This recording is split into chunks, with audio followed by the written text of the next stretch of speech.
Have you ever witnessed a moment that changed everything? She's just another cranky old widow. Someone scoffed, laughter rippled through the bank. The young veteran clenched his fist, then stepped forward. He didn't raise his voice, he didn't threaten anyone. He simply stood beside her. The teller went silent, the line froze. For a moment, it was just the two of them, a forgotten widow and a soldier who remembered. Then the glass doors burst open. Boots hit tile. A four-star general in full dress uniform walked in, medals gleaming. He didn't speak right away, he didn't need to, because in that moment, everyone realized the woman they dismissed was a national treasure in history had just walked through the door. What would you do in that situation? John Miller didn't look for trouble. He wasn't built for drama or attention. He was a quiet man, broad-shouldered, steady-eyed, the kind of guy who held doors open without thinking about it, who fixed what was broken and said little while doing it. At 32, he'd already lived through more than most. He was a former Army specialist with the 3rd Infantry Division, 2 tours in Afghanistan, and 1 disaster relief mission stateside. His service record was clean, his life simple. These days, he worked as a plumber in Mobile, Alabama, driving a dented silver pickup with faded decals and a toolbox in the back that rattled on sharp turns. John liked the work. It was honest. Pipes didn't care where you'd been or what medals you wore. Leaks had no politics, and he found something grounding in that. He clocked in early, took his lunch on the tailgate, and went home smelling of copper and glue and sweat. He lived in a 1-bedroom apartment above an old corner pharmacy, the kind where the landlord still insisted on checks. Most months, John delivered the rent in person, not because he didn't trust technology, he was perfectly capable of paying online, but deep down he didn't trust systems. Not after what he'd seen. John had been 7 years old when 2 men in Navy dress uniforms came to the door. His father, Petty Officer First Class Nathan Miller, a Navy corpsman embedded with a Marine unit, had been killed in a convoy ambush outside Fallujah. John didn't remember much about the funeral, but he remembered everything that came after. He remembered his mother, Sharon, standing in long lines at the VA holding papers no one seemed to read. He remembered her crying behind the wheel of their old Ford Taurus when they were told she'd missed a filing deadline for housing support. He remembered the bank clerks who spoke slower and louder to her like she was a burden, the doctors who called her honey while refusing to explain anything in plain English. He remembered feeling helpless. That helplessness shaped him. By the time John was 16, he knew 2 things: he wanted to serve, and he wanted to make sure no one like his mother ever felt invisible again. So he enlisted straight out of high school, served honorably, came home. And when the uniform came off, he did what most vets do. He started over. But something stuck. To this day, John carried a folded copy of his father's death notification in his wallet. The paper was creased and worn, but it reminded him where he came from. Why he still called the VA every few months to check in on a widow down the street. Why he offered discounts to veteran families when he worked their houses, even if it meant shaving into his own pay. He didn't talk about any of that. He just showed up every day until one ordinary Tuesday morning at a bank. It was a Tuesday morning when John Miller stepped into the branch of Jefferson State Bank on Dolphin Street. The kind of day where the humidity clung to your collar and the air smelled faintly of salt and hot pavement. He had come to pay his rent in person like he always did, all cap pulled low and a quiet intention to be in and out before noon. The line wasn't long. 3 people ahead, 1 behind, a bank he'd visited dozens of times. But something was different that day. Subtle at first. It wasn't the lighting or the hum of air conditioning. It was a tone, a voice. Frustrated but quiet. Steady but tired. "Ma'am, I've explained this already. Our system doesn't recognize this classification," the teller said, tapping her keyboard as if each keystroke was an exasperated sigh. John's eyes drifted toward the customer service desk. There, barely able to reach the counter, stood an elderly woman in a pale blue cardigan, her hair pulled into a tidy silver bun, hands clutching a wrinkled document like it was all she had left to hold on to. Her name, Grace Turner, was printed on the page she now gently pushed forward. "My husband's survivor benefits are supposed to be protected from these maintenance fees," she said, her voice gentle but firm. "I spoke to someone last year, and they corrected it. Then the teller, a young woman no older than John had been during his first deployment, shook her head. That must have been a one-time exception, Mrs. Turner. The system doesn't list this as a protected account. There's nothing I can do. The words landed hard, not just on Grace, but on John, too, because he'd heard them before. Not here, not now, but long ago. From the lips of another teller to a different widow standing just as straight and just as alone. Customers in line began to shuffle uncomfortably. A middle-aged man in a suit behind John muttered, "Some people don't know how to take no for an answer." Another scrolling through his phone rolled his eyes. She probably doesn't even understand what she's asking for. John's hands clenched slightly at his sides. Grace didn't flinch. "I have documentation from the Navy Pension Office. It says right here, the account is categorized under military survivor exemption." "I'm sorry, ma'am," the teller replied without looking at the paper. "The computer's final." And that was it. That phrase, cold, bureaucratic final, was enough. John stepped out of line. He didn't raise his voice. He didn't puff his chest or throw accusations. He just walked calmly but deliberately over to Grace's side. The room seemed to shift. The shuffle of papers, the beeping scanner, even the murmur of side conversations had all faded. He placed a firm, respectful hand on the edge of the counter next to Grace's trembling fingers. "She deserves better than that," he said quietly. "And you know it." The teller blinked up at John, startled. He wasn't loud, but something in his tone, measured, steady, cut through the background noise like a blade. The people in line behind him shifted uneasily, unsure whether to watch or look away. "Sir," the teller said, adjusting her name tag that read, "Ashley, you're not involved in this transaction. Please return to your place in line." John didn't move. "Ma'am," he said again. Quieter this time. "This woman is asking for what she's owed. She deserves your attention, not a computer screen." Ashley's lips pressed into a tight line. Her fingers tapped the edge of her desk, clearly debating whether to escalate or dismiss him. She chose the latter. If she has further questions, she can schedule an appointment. This isn't something we can address right now. Someone in the back of the line muttered, "For crying out loud. It's just a few dollars. She's wasting everyone's time." John turned his eyes, scanning the room. Nobody would meet his gaze. Not really. A few cast fleeting glances before turning back to their phones or shoes. That same feeling crept up his spine, one he hadn't felt since the army. When things were wrong and no one had the courage to fix them. It wasn't about the fee. It was about how easily people accepted disrespect as normal so long as it wasn't aimed at them. A large man in a blazer, clearly bank security, emerged from near the glass doors and began walking toward them. His radio crackled lightly at his hip. "Excuse me," he said, voice low but firm. "Is there a problem here?" "No problem," John said calmly. "I'm just standing with her until she's heard." Grace shifted beside him, her thin frame dwarfed by his. She looked up with soft, steady eyes. Her lips trembled, not from fear, but from the sheer weight of being seen after so many years of being passed over. "You don't have to do this, son," she said gently. John smiled. "Yes, ma'am, I do." She extended a hand, her knuckles thin and marked with age spots. "Grace Turner, Navy widow. My Harold served 28 years. Passed in 2008. John took her hand and gave it a respectful shake. "John Miller, Army, 3rd Infantry, Afghanistan." Her smile grew faint but knowing. "Well, I'll bet Harold trained some of your commanding officers. He was tough but fair." "I like him already," John replied. Ashley cleared her throat behind the desk, her fingers frozen above the keyboard. The security guard stepped in closer.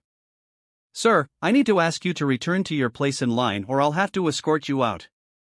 "I'm not disrupting anything," John said, still calm. "I'm simply standing beside a widow who's being brushed off, and I'll stay here until someone actually looks at her paperwork."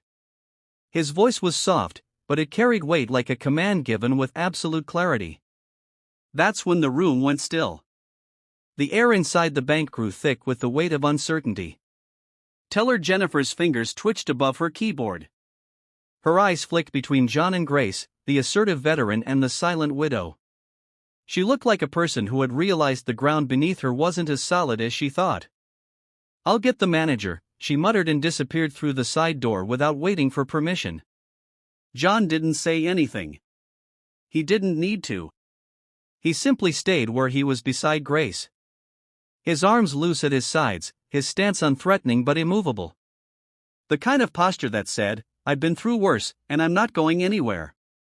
Grace stood tall, her chin lifted slightly. But even with her spine straight and shoulders back, John could see the weariness in her eyes. It wasn't about today. It was the accumulation of years of being told no, of being told to wait, of being told she wasn't important enough to matter. A few minutes later, a man in a gray suit strode out of the back office, adjusting his tie. He was in his 40s, clean-shaven, with the faint swagger of someone who believed titles earned him deference.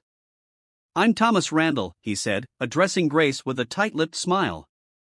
"I understand there's some confusion about your account." "There's no confusion," John said, stepping in. "She has documentation from the Navy Pension Office. The fees aren't supposed to be there." Thomas gave a small, rehearsed chuckle. "Sir, I appreciate your concern, but you're not a party to this account. Mrs. Turner can contact our regional office or make an appointment to follow up next week." John's voice didn't change. It didn't need to. "If you kick us out," he said quietly, "I'll be on the news tonight. Bank throws out widow of Navy war hero over $25 fee. I'm sure your PR team would love that." The smile dropped from Thomas's face. Grace reached slowly into her purse. Her hand trembled slightly, not from fear, but age, and she pulled out a small leather card holder, smooth with years of wear. She opened it and handed John a folded card, soft at the edges. John looked down, his heart skipped. Navy insignia, Commander Harold Turner, Medal of Honor recipient. John's jaw tightened as he looked up at her again. Everything around them, the fluorescent lights, the muttering crowd, the stiff manager faded into the background. Grace saw the recognition in his eyes. She leaned in just a little and whispered, "I'm used to being forgotten." John swallowed hard. "Not today, ma'am." A hush fell again. The manager shifted awkwardly, unsure of his next move. But John had already made his.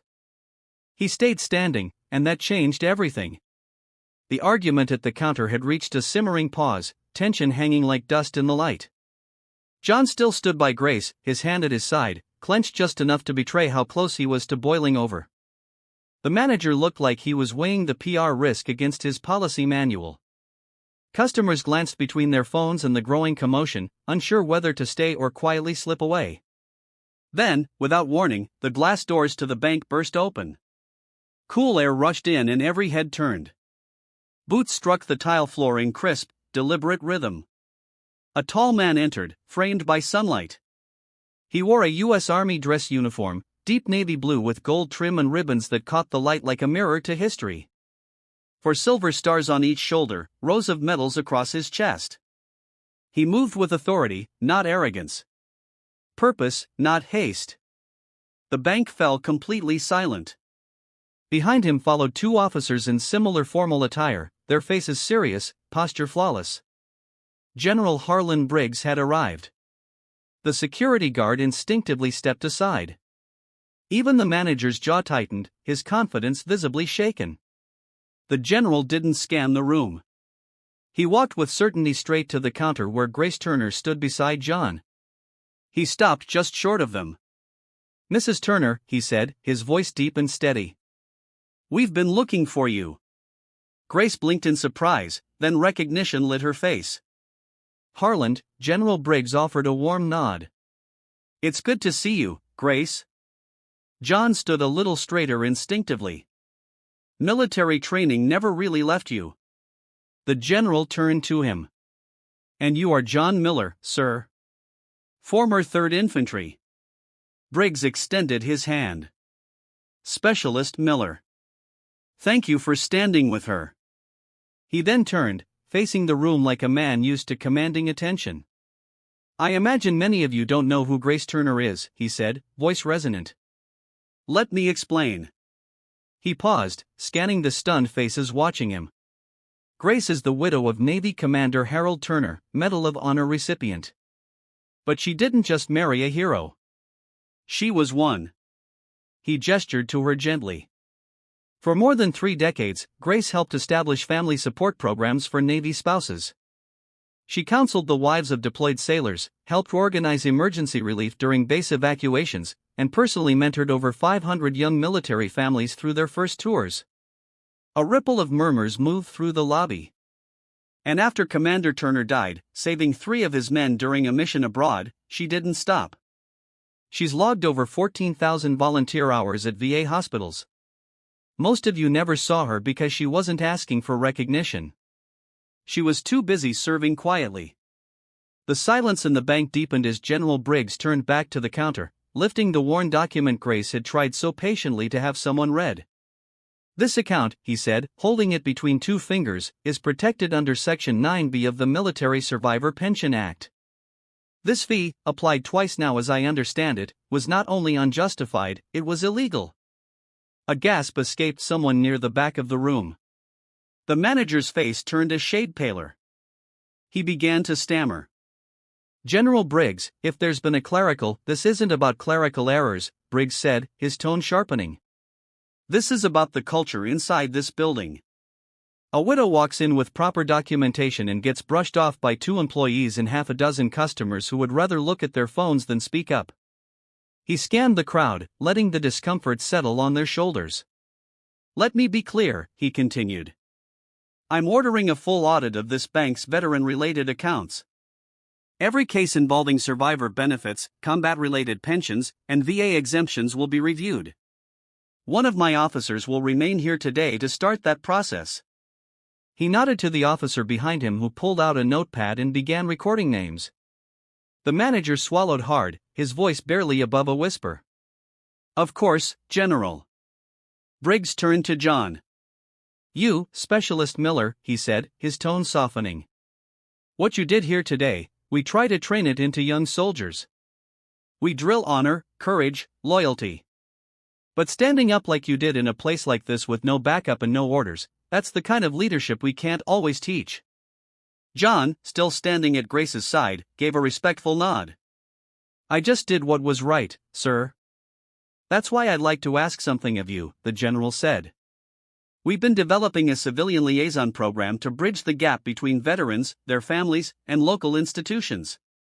Too many get lost in systems built for convenience, not compassion." He reached into his coat and pulled out a small card.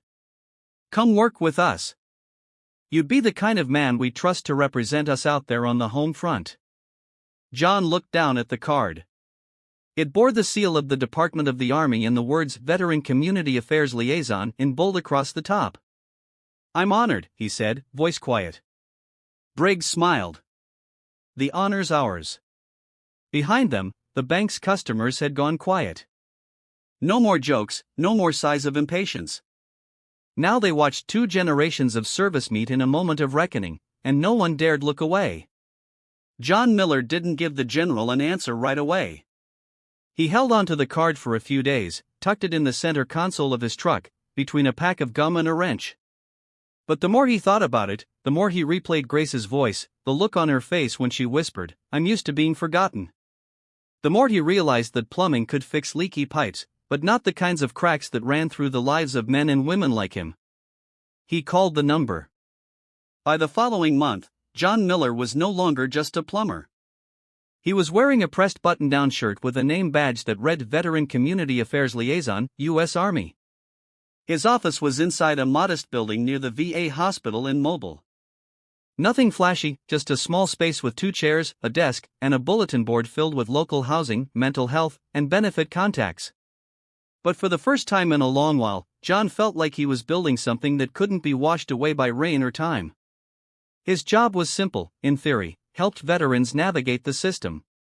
But in practice, it meant listening more than talking, explaining acronyms, calling people back who had given up, filling out forms that no one else had time for. Some days it was draining, Others it felt like he was pouring concrete into the holes left behind by years of silence. Grace Turner came by every Thursday morning without fail. She didn't knock.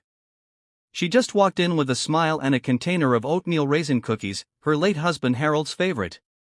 They'd sit together while she shared stories of base life, long deployments, and the letters Harold had sent her from Vietnam. Some faded, some stained with tears.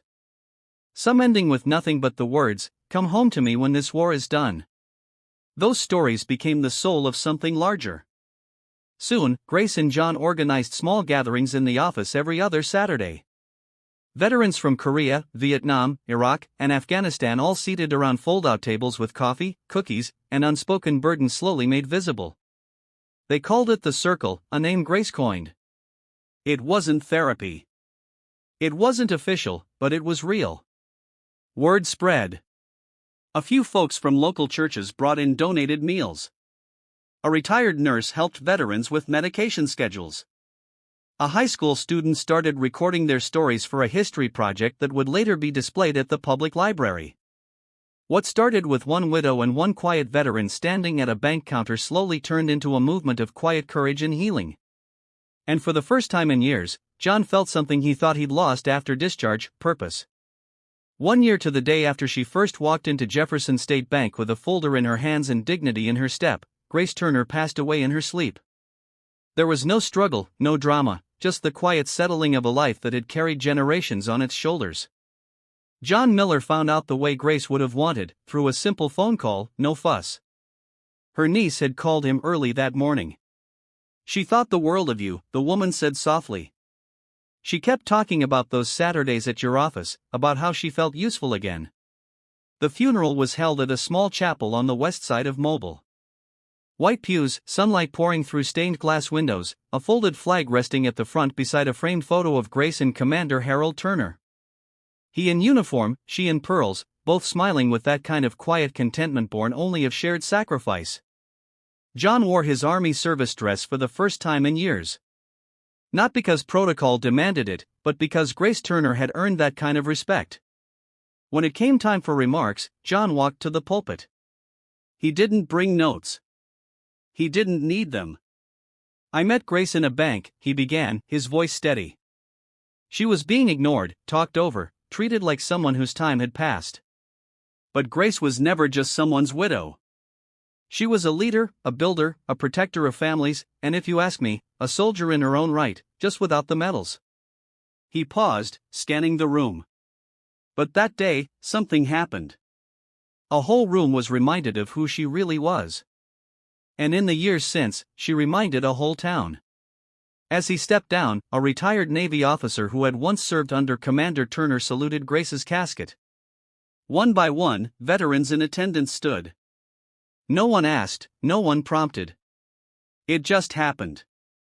And outside, as the wind moved gently through the trees, a lone bugler played taps. Not for a fallen soldier, but for the woman who had stood beside one and never stopped serving.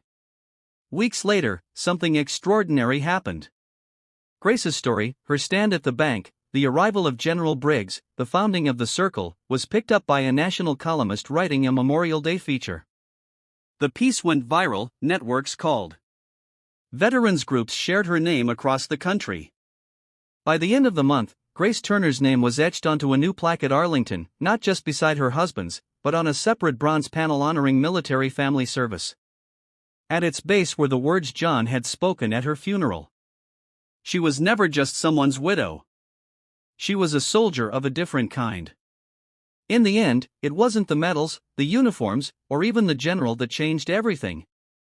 It was the moment one man, a quiet veteran in a ball cap and jeans, stepped out of line. John Miller didn't plan to make a statement that day. He didn't know cameras would later catch a photo of him standing beside Grace Turner or that her name would echo across military circles nationwide. He simply saw something wrong and refused to let it stay that way.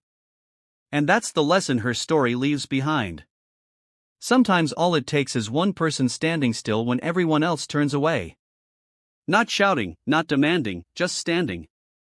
Grace had spent a lifetime standing for others in base housing, in hospital wings, in rooms full of forgotten spouses. And in that quiet moment at the bank, someone finally stood for her.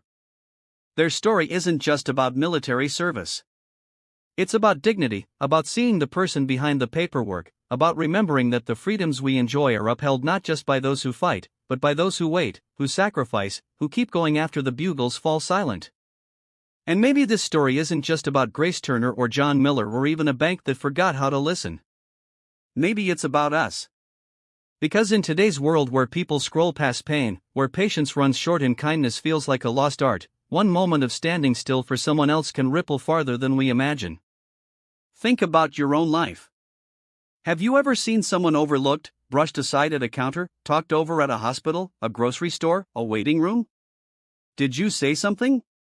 Did you stand? Or were you like the rest of the line? Quiet, uncomfortable, too busy to get involved. That's the lesson Grace leaves us. That dignity doesn't come from noise, but from how we treat the people who have no one left to speak for them. In John, he reminds us that courage doesn't always mean charging into danger. Sometimes courage is as simple as refusing to walk away. Now, I want to hear from you. Have you ever witnessed someone being mistreated and stepped in?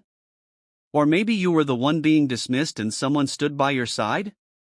Share your story in the comments. This is a space for real voices, real lives. Let's talk about it. And if this story meant something to you, please give it a thumbs up, subscribe, and share it with someone who still believes in decency and honor and in the power of one person to make a difference. Thank you for listening, and remember, you don't need a uniform to stand for what's right. You just need to. This has been Valor Stories.